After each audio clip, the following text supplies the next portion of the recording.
아가서 1장 9절에서 2장 14절까지 말씀 같이 한 목소리로 읽습니다. 시작. 내 사랑아, 내가 너를 바로의 병거의 준마에 비하였구나.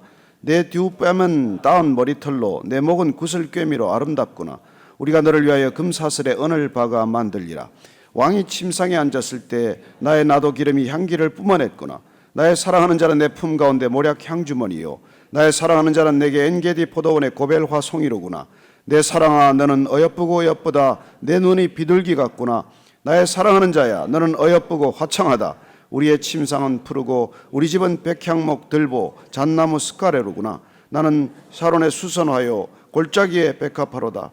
여자들 중에 내 사랑은 가시나무 가운데 백합화 같도다. 남자들 중에 나의 사랑하는 자는 숲풀 가운데 사과나무 같구나. 내가 그 그늘에 앉아서 심히 기뻐하였고 그 열매는 내 입에 달았도다. 그가 나를 인도하여 잔치집에 들어갔으니 그 사랑은 내 위에 깃발이로구나. 너희는 건포도로 내 힘을 돋고 사과로 나를 시원하게 하라. 내가 사랑함으로 병이 생겼음이라.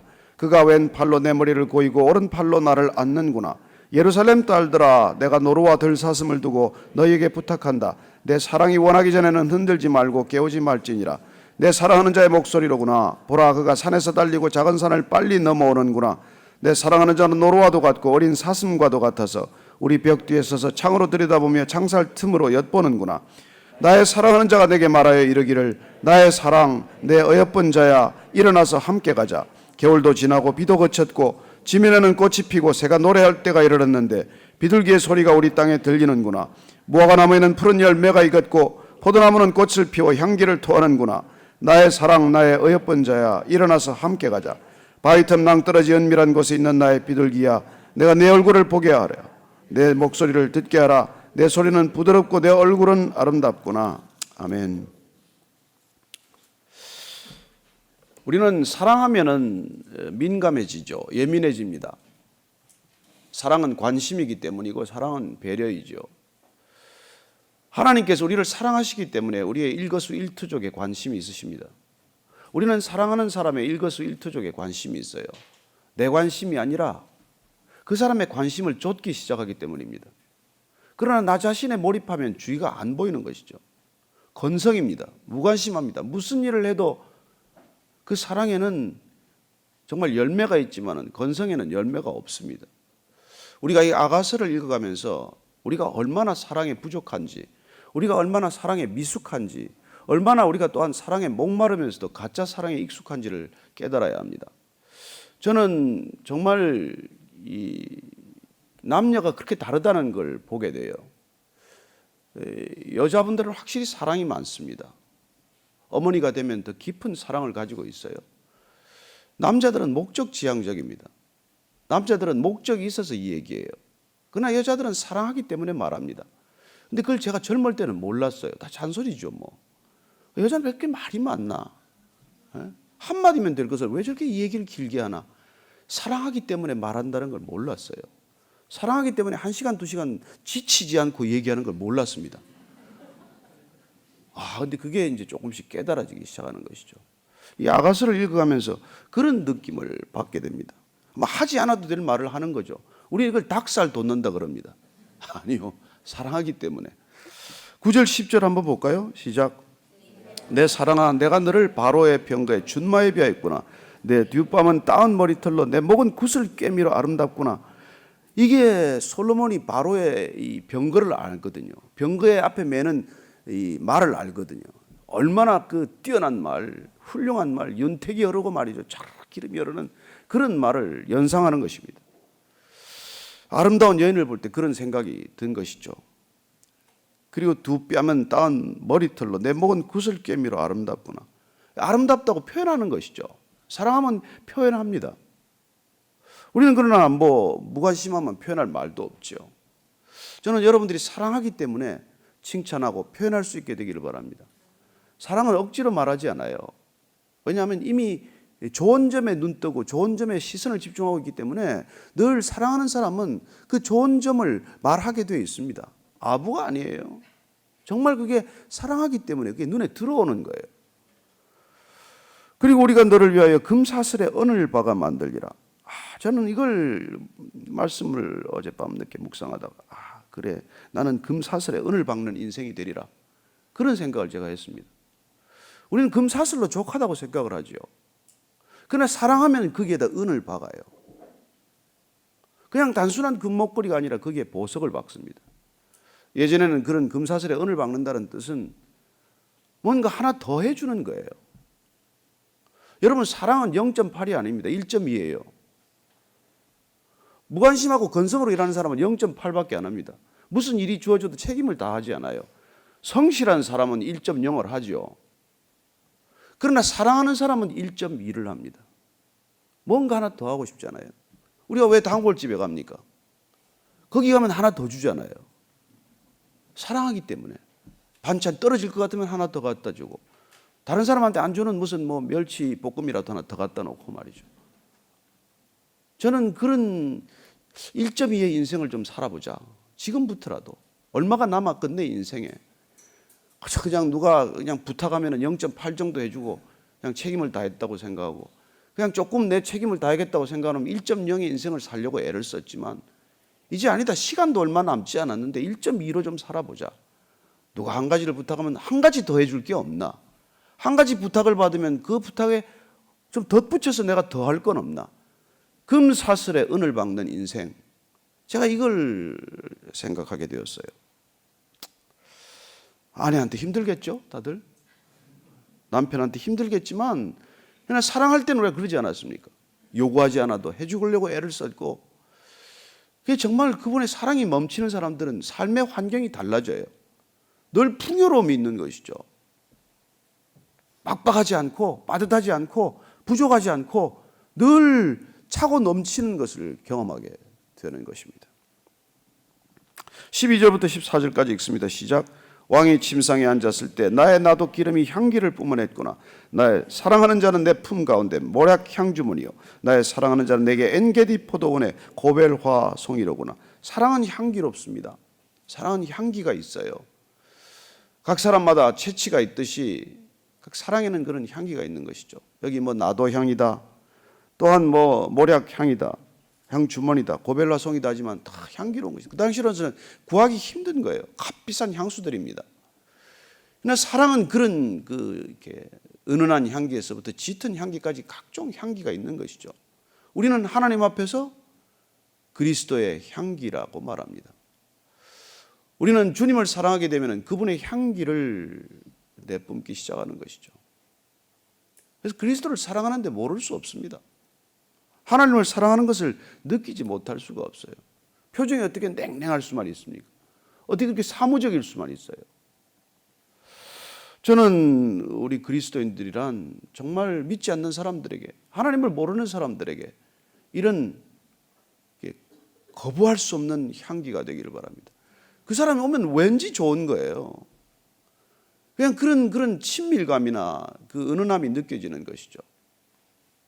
매력적이 되는 것입니다. 내 사랑한 너는 어여쁘고 어여쁘다. 내 눈이 비둘기 같구나.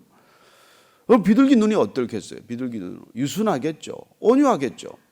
그 사람의 시선은 늘 온유합니다. 그리고 화평케 하는 눈 아니겠어요?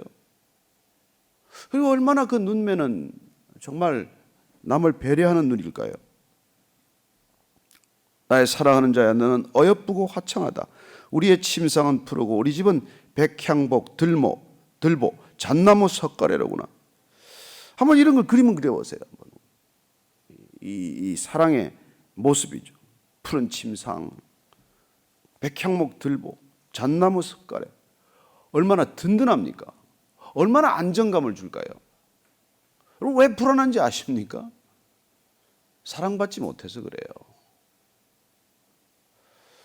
사랑받는 사람은 안정되어 있습니다. 그러나 우리가 늘 불안하고 충동적인 까닭은 사랑받지 못해서 그래요. 그래서 하나님의 사랑을 받는 사람이 된다는 것은 이런 듬직한 사람이 되는 것입니다. 듬직해서 사랑할 만한 사람이 아니에요. 사랑받다가, 끊임없이 사랑받다가 우리는 이런 존재로 변해가는 것을 보게 됩니다. 2장 1절 2절 한번 읽어볼까요? 시작. 나는 사론에 수선하여 골짜기에 백합화로다. 여자들 중에 내 사랑은 가시나무 가운데 백합화 같도다. 남자들 중에 나의 사랑하는 자는 숲풀 가운데 사과나무 같구나. 내가 그늘에 앉아서 심히 기뻐하였고 열매는 내 입에 달았도다. 이걸 둘이서 아마 남녀가 이렇게 한번 고백한다고 사랑을 이렇게 고백하면서 주고받는 걸로 한번 들어보십시오. 옆에서 들으면 여기서 이렇게 조금 으시으시한가요? 나는 사론의 수선하여 골짜기에 백합화. 이건 말이죠. 나는 지극히 평범하다는 뜻이에요. 흐드러지게 피어 있는 게 백합화 아닙니까? 골짜기에 백합화요, 사론의 수선하여. 이 골짜기에 들판에 피어 있는 이 수많은 꽃 중에 하나일 뿐입니다. 나는 그런 존재예요. 그러나 사랑은 그 평범 가운데 비범을 발견합니다. 여러분, 우리 다 너무나 평범하잖아요. 사실 우리가 황인종이니 백인종이니 흑인종이 해봐야 뭐가 얼마나 달라요. 인간 정말 거기서 거기입니다. 70억 인구 가운데 그냥 우리는 평범한 하나일 뿐이에요. 그러나 사랑하는 사람 눈에는 어떻습니까? 너무나 특별한 존재 아닙니까? 사랑하기 때문에. 그리고 사랑은 얼마나 큰 가치를 부여합니까? 얼마나 큰 의미를 부여합니까? 흐드러지게 피어있는 온 들판에 가득한 수선화와 백합화 가운데서 딱 한 송일지라도 이렇게 말합니다. 2절, 내 사랑은 가시나무 가운데 백합화 같다는 거예요. 여러분, 이런데 얼마나 뭐랄까요, 기쁨이 차고 넘치겠습니까? 이런 사랑을 받는데 안 기쁘겠어요? 저는 여러분들 얼굴이 말이죠, 보면은 저 사람이 사랑받는 자가 맞나 하는 얼굴들이 있어요. 교회에서 만나는데도. 교회 나와서 주님은 못 만나고 사람들만 만나고 가니까 그래요. 주님을 만나고 가는 얼굴은 다 예배 전과 예배 후가 달라요. 정말 제가 어떤 때는 까맣게 죽어온 분이 예배 끝나고 나서 그냥 빛이 나서 나가는 분을 보게 됩니다. 설교하는데도 막 말씀을 들으면서 얼굴이 살아나는 사람이 있어요. 사랑받기 때문에. 근데 저 양반이 오늘은 왜 저렇게 준비 없이 나왔나, 헛소리를 하나, 이래서 앉아있는 사람 보면 그냥 시종일관 침울한 얼굴로 있다가 침울한 얼굴로 돌아가는 것이죠. 저는 여러분들이 평범함 가운데 비범함을 발견하는 그런 존재가 되기를 바랍니다. 그건 내가 사랑으로 차 있을 때만 그래요. 여러분, 상황은 달라지지 않습니다. 상황은 더 나빠져요. 여러분, 에덴 동산에서 쫓겨난 이후로 인간은 더 디벨롭, 발전하지 않습니다. 환상의 착각이에요. 처음이 좋았습니다. 태초가 좋았어요. 우리는 종말을 향해 가는 것 뿐입니다. 그러나 그런 상황임에도 불구하고 우리가 사랑에 충만할 때는 그 지극한 평범한, 그렇게 쇠잔해가는 인생 가운데서도 아름다움을 발견하는 거예요. 제가 어제 우리 목회자들하고 차를 타고 가면서 그랬어요. 야, 니네들 65세까지 한번 살아봐라.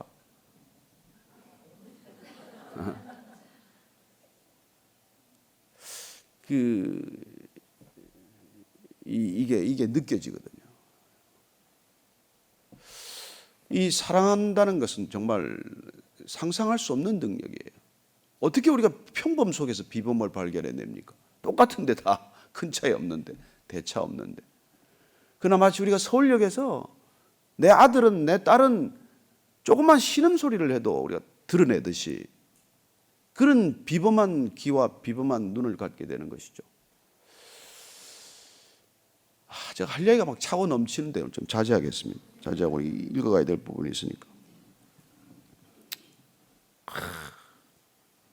자기 여인을 보고 솔로몬이 이렇게 말, 가시나무 가운데 백합화다. 나는 그냥 백합화 중에 하나일 뿐이에요. 아니야, 당신은 가시나무 가운데 백합화야.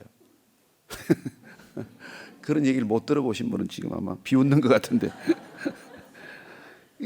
남자들 가운데 당신은 숲풀 가운데 사과나무 같다는 거예요. 중동의 사과나무 귀합니다. 그 많은 숲풀 가운데서 당신은 사과나무다는 거예요. 여러분, 이런 칭찬이 필요합니다. 이런 우리가 칭찬, 진심에서 우러나오는 칭찬은 정말 고래도 춤추게 만들 거예요. 아부가 아니라, 입에 발린 소리가 아니라.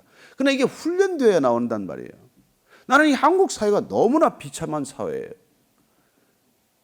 왜냐하면 우리가 비난밖에 듣고 자란 게 없거든요. 우리가 칭찬받고 자란 사람이 그렇게 많지 않습니다. 여러분, 사랑은 사랑을 낳고 미움은 미움을 낳고 칭찬은 칭찬을 낳고 비난은 비난을 낳아요. 그리고 내가 낳고 내가 기릅니다.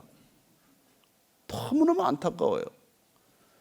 저도 평생 제가 비난을 많이 들었기 때문에 애들 키우면서 많이 비난했어요. 칭찬할 줄 몰랐습니다. 그러나 우리가 주님의 사랑을 받는 존재가 되었다는 것은 그 비범함을 발견해내는 놀라운 능력이기 때문에 그래서 칭찬하는 거예요. 제가 신학교 다닐 때 한번 얘기 드렸겠지만은 설교를 이제 하고 나면은 각 돌아가면서 한 20명이 앉아서 각자 세 사람이 칭찬을 해줘야 돼요. 세 가지 칭찬을 하고 한 가지 그러나 이걸 보충하면 조금 더 좋아지겠다. 이렇게 말하는 툴을 훈련을 시켜요. 근데 뭐 저 같은 외국인이 뭐 영어로 설교를 하는데 뭐가 그게 칭찬할 게 있겠어요. 근데 20몇 명이 다 칭찬을 해줘요. 틀리게 칭찬해야 됩니다. 그러니까 먼저 얘기하는 게 나아. 나중에 칭찬할 게 없는데 그걸 발견해야 되니까. 근데 제가 깜짝 놀라요. 20명이 돌아가면서 그걸 다 합니다. 3분 설교, 8분 설교, 이렇게 설교 연습을 해나가는데 할 때마다 그렇게 칭찬하는 거예요. 나는 생각도 할 수 없는 거예요. 내가 내 자신에 대해서 발견하지 못한 걸 그들이 발견해 줄 때, 그리고 칭찬해 줄 때 살아나는 거예요. 살아나는 거예요. 그 사회를 살리는 것, 힘은 칭찬에 있는 것입니다. 근데 우리는 그냥 그냥 서로에 대해서 그냥 만인은 만인의 적이다 이거예요.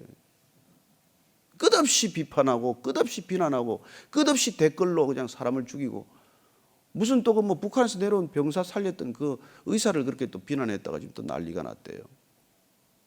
왜 비난합니까? 왜요? 무슨 헬조선이에요? 이런 나라가 어디 있는데? 반세기 동안 이렇게 일으킨 나라가 어디 있습니까? 우리가 왜 역사를 부정합니까? 너무 안타까워요. 이런 나라 쉽지 않습니다. 이런 민주적인 나라도 쉽지 않아요. 정말 칭찬해야 합니다. 그리스도인들부터 우리가 어딜 가나 직장 가나 하루 종일 그걸 하러 가십시오. 자기 자신조차 칭찬할 줄 모르는 사람한테 가서 내가 당신 보니까 정말 이런 점은 탁월하다. 그때 그 사람 살아나고 관계가 살아나고 조직이 살아나지 않겠어요? 그가 나를 인도하여 잔치집에 들어갔으니 그 사랑은 내 위에 깃발이구나. 사랑은 깃발이에요. 그 당시 깃발은 여러분 소속을 뜻합니다. 전쟁 가면 다 깃발 들고 나가잖아요. 나는 어느 부대에 속했다는 것. 사랑은 깃발을 올립니다. 사랑은 정말 내가 영혼에 속한 존재, 하나님께 속한 존재임을 드러내는 거예요. 아까 우리 기도할 때 그러잖아요. 우리가 하나님 본 사람이 없어요. 사랑할 때 우리는 깃발을 올리는 존재가 돼요. 우리는 하나님에 속한 자라는 깃발을 올리는 거예요. 비난하고 비판하고 욕하고 그냥 학대하고 폭력적일 때는 우리는 사탄의 깃발을 올리는 거예요. 나는 거기에 속한 자라는 겁니다. 저는 우리 모두가 오늘 이 아침에 결단하기를 바랍니다. 오늘 하루의 삶 살아가면서 나는 주님의 깃발을 단 사람으로 살겠다. 이렇게 사는 거죠. 그가 왼팔로 내 머리를 고이고 오른팔로 나를 안는구나. 예루살렘 딸들아, 내가 노루와 들 사슴을 두고 너희에게 부탁한다. 내 사랑이 원하기 전에는 흔들지 말고 깨우지 말지니라. 우리는 사람을 불안하게 하지 않습니다. 안식을 주는 존재가 되는 것이죠.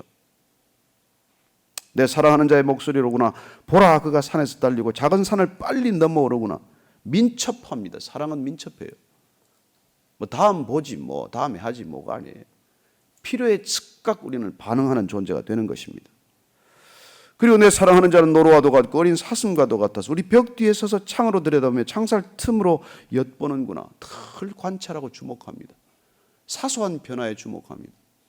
제가 얼마나 건성으로 살았는지 제 아내가 머리를 자르고 와도 몰라요. 그럼 여보 나 달라진 거 없어? 물어보면 뭔데? 부끄러운 고백이지만은 사랑하지 않은 거죠. 입술로만 사랑하죠. 여보 사랑해. 뭐가 사랑했는데? 집을 홀가닥 뒤집어 놔도 뭐가 달라진지 모르고 말이죠. 이런 그저 내 일밖에 모르고. 지금도 비슷해요. 설교 준비하면 내 설교밖에 몰라요. 이렇게 사는 것이죠. 그러나 어쩌면 사랑하는 사람 때문에 열병을 앓느라고 설교를 못 쓰고 그 다음날 설교를 못하는 한이 있더라도 그렇게 살아야 할 터인데 아직도 그러지 못한 제 모습을 들여다봅니다. 자, 10절부터 14절까지 한번 쭉 읽고 마칠까요? 시작. 나의 사랑하는 자가 내게 말하여 이르기를 나의 사랑 내 어여쁜 자여 일어나서 함께 가자. 겨울도 지나고 비도 그쳤고 지면에는 꽃이 피고 새가 노래할 때가 이르렀는데 비둘기의 소리가 우리 땅에 들리는구나. 무화과나무에는 푸른 열매가 익었고 포도나무는 꽃을 피워 향기를 토하는구나. 나의 사랑, 나의 예쁜 자, 일어나서 함께 가자. 바위 틈 낭떠러지 은밀한 곳에 있는 나의 비둘기야, 내가 내 얼굴을 보게 하라. 내 소리를 듣게 하라. 내 소리는 부드럽고 내 얼굴은 아름답구나. 전 이거 하나로 온전한 시예요. 사랑하는 시인이 됩니다. 사랑하는 사람은 시인이 돼요. 시를 노래하듯 그렇게 노래하는 것이죠. 나의 사랑, 나의 어여쁜 자야, 나의 함께 가자, 초청하는 것입니다. 사랑은 늘 초대해요. 거절하지 않습니다. 사랑이 차고 넘치는 것은 초청이 있어요. 용납이 있습니다. 포용이 있습니다. 얼마나 훈훈한지 몰라요. 저는 여러분이 무슨 일을 하든 그 일하는 장소, 그것이 이런 용납의 장소, 포용의 장소, 초대의 장소가 되기를 바랍니다. 나의 예쁜 자야, 일어나서 함께 가자. 동행의 초청 아닙니까? 사랑은 늘 함께 가기를 원합니다. 내가 좀 지체가 되더라도, 내가 좀 질척거리더라도, 여러분들이 이 교회가 참 불편할 거예요. 함께 가자고 안 하고 막 지원차 가는 것 같아가지고, 저 사람 어디로 가나, 저 사람 자꾸. 그러면 여러분들이 사랑하는 자야, 사랑하는 조목사야, 좀 함께 가자. 바짓가랑이를 잡아야 돼. 나는 막 가는 스타일이니까 여러분들이 잡아줘야 돼. 내가 좀 이렇게 동의가 될 때 가십시다. 뭐 그러면 어떻습니까? 그럼 나도 좀 버떡 깨가지고 말이죠. 한참 가다 보면 내가 아무도 없어요. 나만 혼자 가고 있어. 옛날에 그러다가 아내하고 얼마나 싸웠는지 몰라요. 가다가 길을 서로 잃어버려가지고 막 가다 보면 뒤에 안 따라와요. 어느 날 예배를 가는데 교회 혼자 들어온 거예요. 보니까 안 따라 들어왔어요. 어디까지가 집에까지 도로 들어갔어요. 오다가 하도 먼저 가니까 그냥 열받아가지고 집에 가버린 거죠. 젊은 시절에 그렇게 살았는데, 사랑하는 자야, 이제 함께 가자. 함께 가자. 뭘 급히 가는데 어디를 가는데? 아니 급히 가봐야 다 묘지밖에 더 갑니까? 죽으라고 달려봐야 뭐 화장막태밖에 더 들어갑니까? 우리가 같이 가기 위해서 공동체가 된 것 아닙니까? 그래서 내년에도 우리가 좀 더 공동체 중심의 예배도 드리고 그러려고 해요. 같이 가는 사람들이 있어야 합니다. 같이 가는 사람들이 어깨를 보듬어줘야 합니다. 넘어진 사람 일으켜야 합니다. 손을 잡아줘야 합니다. 얼마나 다들 외롭습니까? 일 많이 할수록 외롭습니다. 열심히 살수록 외로워요, 사실은. 그러나 우리가 어여쁜 자야, 함께 가자, 사람의 솔성이 아닙니다. 여러분, 사람은 아침 다르고 저녁 달라요. 변함없는 주님의 초청으로 받아들이게 되기를 축복합니다. 주님은 우리를 같이 가자고 초청합니다. 그리고 우리에게 쉼을 약속합니다. 수고하고 무거운 짐진 자들아 다 내게로 오라. 내가 너희를 쉬게 하리라. 그분께 진정한 안식이 있고 그분의 진정한 초청이야말로 영원한 동행이 될 줄로 믿으십시오. 그분은 은밀한 곳에서 우리를 보고 계십니다. 그리고 그분은 우리에게 내 소리를 보게 하라, 듣게 하라, 내 얼굴을 보게 하라, 그렇게 초청하는 음성을 듣게 됩니다. 저는 아침마다 여러분들이 그분의 음성을 듣고 그분의 사랑 안에 거하기를 즐겨하고, 그리고 그분의 차고 넘치게 부어주시는 10,000달란트의 은혜 때문에 100데나리온에 묶이지 않는 하루가 되기를 축복합니다. 기도할 때 주님, 정말 주님 사랑이 이게 흘러넘쳐서 입술의 고백만이 아니라 온몸의 향기가 되게 하여 주옵소서. 한번 그렇게 기도하겠습니다. 하나님 아버지, 우리는 큰 일에 관심이 많지만 주님은 작은 일에 관심이 있는 줄로 믿습니다. 저와 같은 작은 존재도 관심이 있고 티끌보다 못하고 먼지보다 못한 우리에게 관심이 있으시고, 그리고 주님께서는 한 사람 한 사람 초청하시면서 사랑하는 자야, 나의 어여쁜 자야, 함께 가자 부르시니 주님과 함께 가기를 결단케 하여 주옵소서. 사람은 나를 버릴지라도, 사람들은 나를 다 떠나갈지라도, 그러나 주님은 변함없이 제 곁에 있음을 믿습니다. 주님, 영원한 동행 결정해 주셨사오니 영원한 동행에서 흘러넘치는 향기, 나도 향기, 그리고 고멜화 향기, 이런 향기가 우리 인생 전체를 은은하게 감싸는 영원한 향기 되게 하여 주옵소서. 하나님, 사랑하는 주님, 주님께 받은 사랑, 차고 넘치는 사랑, 그렇습니다. 부족하지 않습니다. 주님, 늘 탐욕이 나를 목마르게 하지만 주님의 사랑으로 차고 넘칠 때 주님 누군가에게 향기가 되게 하시고 누군가에게 메시지가 되게 하여 주옵소서. 이제는 십자가에서 영원한 향기가 되신 우리 구주 예수 그리스도의 은혜와 하나님 아버지의 향기로운 사랑과 날마다 우리의 채취를 감춰주고 그리스도의 향기로 우리를 풍성케 하시는 성령님의 인도하심이 오늘 이 아침에 사랑하는 자야 어여쁜 자와 나 함께 가자고 하는 주님의 초청에 덥석 품에 안겨서 안식하며 걷기로 결정한 이 자리에 고개 숙인 모든 향기로운 지체들 위해 그리스도의 대사들 위해 지금부터 영원까지 함께 하시기를 축원하옵나이다. 아멘.